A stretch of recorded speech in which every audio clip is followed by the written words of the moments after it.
Hasta ahora hemos reflexionado sobre ecocrítica en el ámbito literario, pero en el episodio de hoy desarrollaremos un análisis de La Niebla, la película de 2007 dirigida por Frank Darabont, que adapta la obra homónima de Stephen King.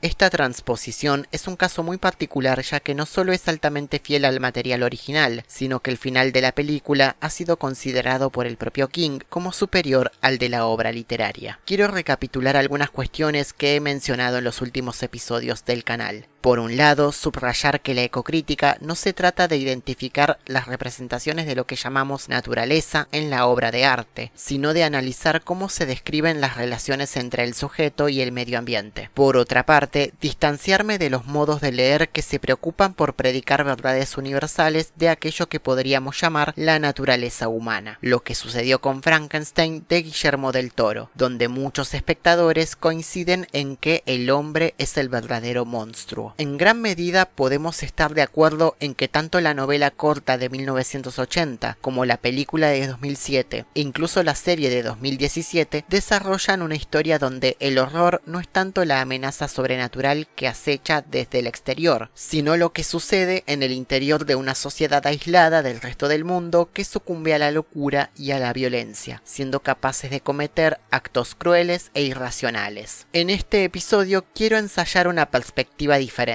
que no esté centrada en la crítica hacia la condición humana, sino precisamente en los elementos no humanos de la historia y cómo La Niebla es, en cierto modo, un ejemplo de realismo especulativo. Empecemos con una pregunta. ¿Se puede establecer un giro ecológico en la carrera literaria de Stephen King? Probablemente la obra más ecocrítica del maestro del terror sea La Cúpula de 2009. Sin embargo, el interés del autor por la crisis medioambiental como elemento narrativo ha estado presente en otras obras como El Fugitivo o 22-11-63. Sí son mucho más evidentes las relaciones problemáticas con especies no humanas e incluso entidades inorgánicas, pero nuestras coordenadas de lectura las enmarcan necesariamente en el género fantástico. El terror es el efecto del encuentro con lo desconocido, con lo extraño, lo no familiar, lo siniestro en términos de Freud. El gran mérito de Stephen King es someter los elementos culturales que forman parte del sueño americano y transformarlos en pesadillas que pueden surgir de cualquier parte. La sociedad estadounidense se erigió en base a la doctrina del destino manifiesto, la creencia de que el pueblo, amparado por la gracia divina, está destinado a expandirse territorialmente y prosperar como Dios manda. La vida del ciudadano promedio se sostiene en la creencia de que tiene derecho a todo porque esto es América. La literatura y el cine de terror proponen una relación con el espacio que fricciona el mandato expansionista de la cultura estadounidense. El destino manifiesto te dicta que toda la tierra a la vista te pertenece. Sin embargo, el género de terror te puede decir dos cosas: no salgas o huye. Dos mensajes contradictorios que a veces pueden darse simultáneamente. Las historias de terror presuponen que los problemas empiezan con la libre exploración del espacio, cuando el sujeto transgrede fronteras físicas o simbólicas. Por ejemplo, entrar a un bosque prohibido y perderse en él, o a una mansión encantada que está bajo una influencia maligna. Extiendan esta lógica a todo el espacio físico que nos rodea. El resultado: horror cósmico. No importa que estés a salvo en tu casa con las luces prendidas. Hay algo por encima de tu capacidad de comprensión que puede o no venir por vos y que puede estar en cualquier parte.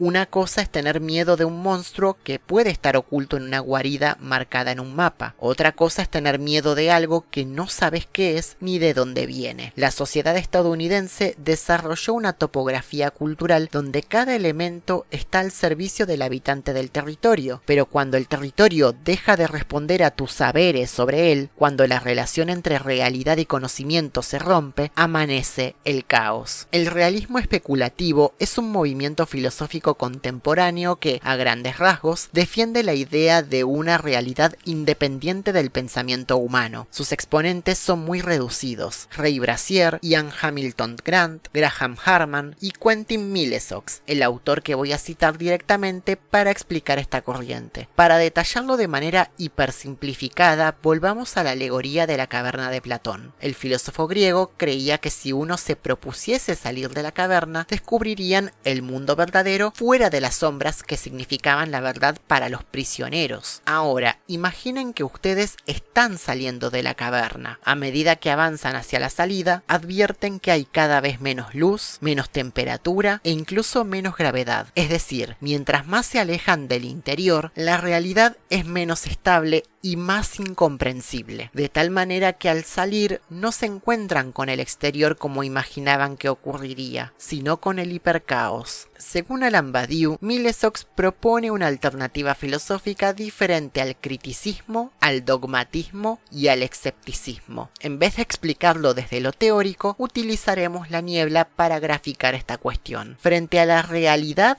tenemos tres posturas distintas: la de la señora Carmody, una fundamentalista religiosa que no necesita indagar en la naturaleza de las criaturas que hay en la niebla, porque asume que son un castigo divino y que la única forma de aplacarlo es a través de sacrificios humanos. Ella representa el dogmatismo. El señor Norton, abogado y vecino del señor Drayton, que desde el principio de la crisis mantiene una actitud racional y científica, sin hacer caso de las advertencias de quienes experimentan muy de cerca los horrores de la niebla. Él representa el escepticismo, y muy dudosamente el señor Drayton representaría el criticismo. Este personaje al principio no sabe muy bien cómo reaccionar frente a esta nueva situación, pero desarrolla su sentido de la observación, investiga, hace preguntas, reflexiona y actúa. Ninguna de estas tres posturas es satisfactoria. El dogmatismo de la señora Carmody le hizo creer que los acontecimientos respondían a una verdad universal inmutable e incuestionable, y que tales tenían una explicación igualmente incuestionable, lo que le impulsó a cometer actos violentos en nombre de esa verdad que no era tal. El escepticismo del señor Norton le hizo desestimar las señales de peligro y la evidencia disponible, que aunque poca y cuestionable, denotaba la existencia de una amenaza real o por lo menos de una situación de inseguridad. El criticismo del señor Drayton, si bien parece ser la actitud filosófica más sensata, lo expuso tanto a riesgos de muerte como a la consecuencia de errores propios y ajenos, porque, si lo pensamos desde el trabajo de Milesox, el sujeto no pudo concebir que la realidad que se manifestaba a su alrededor respondía a fenómenos eventuales, indeterminados y finitos. El problema de la realidad no es que no se la pueda conocer, sino que puede responder a principios, fenómenos y acontecimientos imprevisibles, contingentes y variables, incognoscibles para la razón e imperceptibles para nuestros sentidos. La niebla es una metáfora perfecta de la crisis del conocimiento, porque irrumpen en el mundo conocido objetos nuevos que, a pesar de lo irreales que son, no dejan de ser amenazas reales. Cada cosa que ves en la película escapa a nuestra convención ordinaria de lo que es, por ejemplo, un animal. Frente a estos nuevos objetos,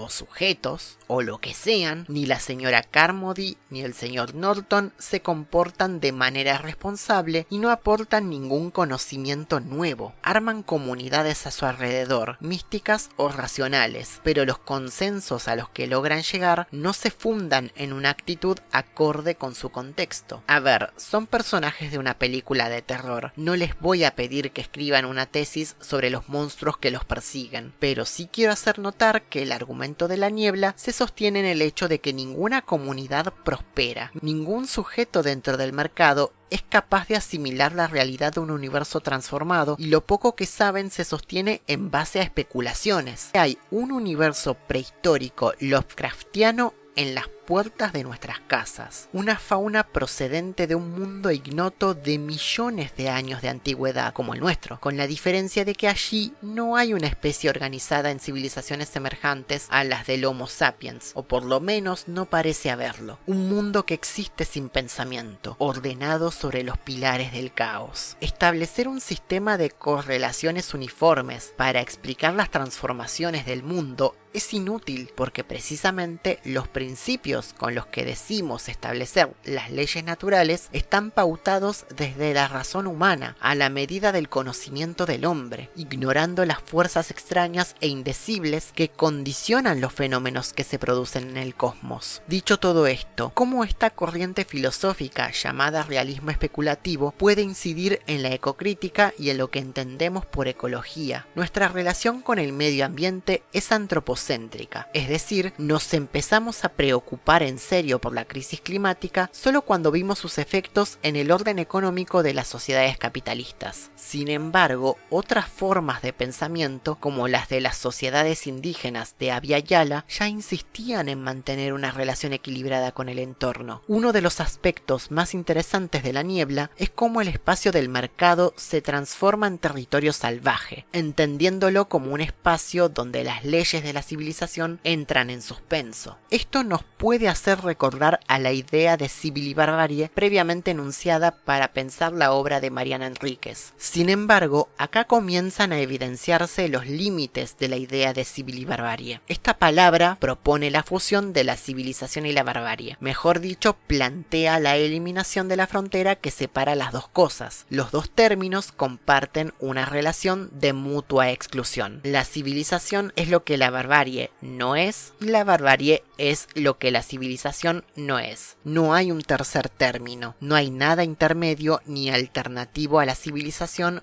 o a la barbarie. Y si lo hubiese, ¿las criaturas de la niebla pueden pertenecer a una civilización posible? No lo sabemos. Desde nuestro propio punto de vista, son monstruos, pero el comportamiento de algunas criaturas es lo suficientemente inteligente como para haberse adaptado a un entorno hostil y extraño como lo es el nuestro. La aparición de estos seres no responde a una invasión o una misión de exploración. Son formas de vida que aparecieron en un espacio desconocido para ellas y en el cual se desenvuelven de inmediato como pueden. Probablemente para estas criaturas nosotros seamos los monstruos o ni siquiera ello. Desde una perspectiva más impersonal, estos organismos no hacen más que desenvolverse bajo el imperio del instinto, como acaso siempre lo hayan hecho, buscando la manera de seguir subsistiendo alimentándose de lo que encuentran. En ese caso, ni siquiera nos consideran sus adversarios o sus obstáculos, sino que somos bolsas de proteínas para ellos. Esto no es bueno ni malo. Es la naturaleza abriéndose paso, una naturaleza que no responde a los designios del hombre ni provee de recursos a su civilización. Ahora piensa en esto: si nuestra idea de naturaleza se modifica, aquello que llamamos ciencias naturales también. Si Einstein revolucionó la física con la teoría de la relatividad, imaginen la relatividad en la totalidad de un universo existente cuyas leyes no puedan ser aprendidas ni asimiladas enteramente por la inteligencia humana. La razón moderna es una herramienta poderosa, pero cuya edad es insignificante en comparación a la edad de los planetas, de las estrellas y del cosmos. La raza humana no es más que una capa de polvo compuesta por millones de partículas inteligentes en la superficie del planeta, condenada a ser erradicada, no por fuerzas siniestras, sino por el paso natural de las eras geológicas. Esto, que puede parecer francamente deprimente, es lo que a la vez me parece fascinante de nuestra especie. Cómo en medio del hipercaos, nuestras sensibilidades e inteligencias, por más individualizadas que estén, pueden llegar a generar, compartir y difundir sentidos comunes y códigos compartidos. Es inquietante cómo, a pesar del terror, deseamos seguir viviendo, conociendo y experimentando. Las microsociedades de la niebla surgen de manera contingente e improvisada frente al caos. Hay nuevos flujos de sentido, nuevos reordenamientos, nuevos comportamientos en personas de las que no esperábamos más que una conducta regular. Algunos dirán que la niebla revela lo peor del ser humano que cada quien lleva dentro. Otros dirán que en realidad los más humanos son los que se mantienen cuerdos sosteniéndose en sus afectos inmediatos. Quizás la niebla no revela nada, sino que dispone. Es una manifestación de una realidad alterada donde el azar, que atribuimos a la naturaleza y sus fenómenos, eclosiona en nuestros propios cuerpos como parásitos imprevistos, evidenciando que también nuestra carne está sujeta a las leyes de la naturaleza que creemos entendibles, sistematizables y ajenas a nosotros. Somos parte de esta ecología especulativa que se vislumbra en la crisis de la razón. Somos hijos del hipercaos. Somos el desayuno de los titanes que a duras penas comprenden que nos parieron y que nos devoran, no por hambre ni por odio, sino porque así son las cosas. La naturaleza nos come y nosotros hacemos ciencia desde sus fauces.